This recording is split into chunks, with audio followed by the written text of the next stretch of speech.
মার্চে আসেননি বা এই ৭ই মার্চই হওয়ার কথা ছিল বাংলাদেশের স্বাধীনতার ঘোষণার দিন, যেই কারণে আমাদেরকে অপেক্ষা করতে হয়েছে ২৬শে মার্চ পর্যন্ত।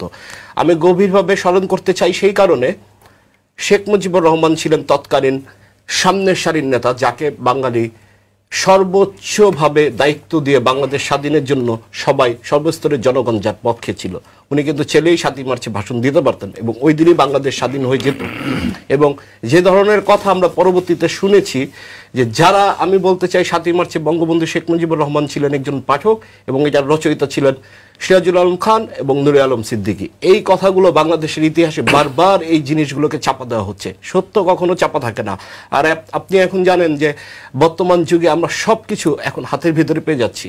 যে কোনো বই আগে আমরা কিনতে গেলে লাইব্রেরিতে যেতে হতো, খুঁজতে হতো, এখন কিন্তু অনলাইনে আপনি আপডেট ওই বইগুলো পাবেন।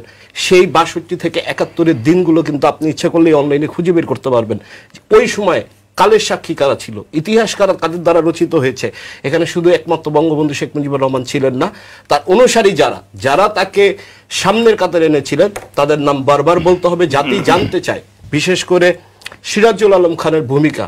উনি এই দেশটার জন্য এতটাই স্যাক্রিফাইস করেছে যে উনি জীবনে ঘর সংসারই করেন নাই এবং মৃত্যুর পরে উনি বলে গিয়েছে তার লাশ যাতে কোথাও ওইভাবে সম্মানী বা সম্মান প্রদর্শন করানো হয়।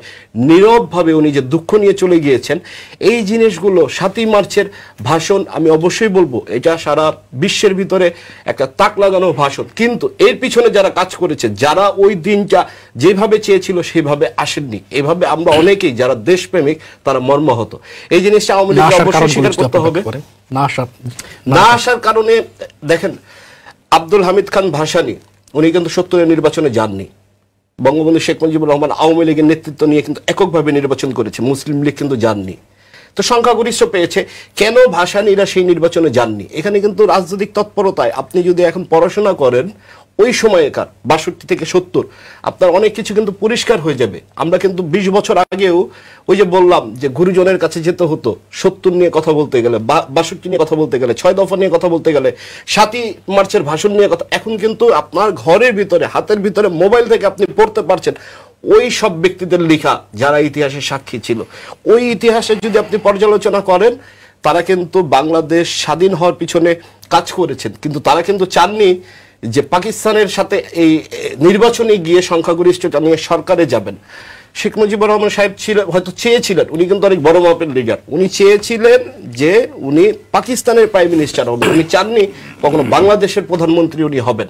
সেই সব কারণেই হয়তো ৭ই মার্চে ওনার অপেক্ষা ছিল যে যদি পাকিস্তানিরা মেনে যায় তাহলে বাংলাদেশ স্বাধীন হবে না, উনি রাষ্ট্রপ্রধান হবেন। এই ধরনের একটা কথা কিন্তু সব বিশেষজ্ঞরা বলেছে, এটা আমার মুখের কথা না, এটা ইতিহাস পর্যালোচনায় কিন্তু চলে এসছে। অনেক বিতর্কিত কথা কিন্তু আছে ৫২ বছর পরে আমরা শুনতে পাচ্ছি।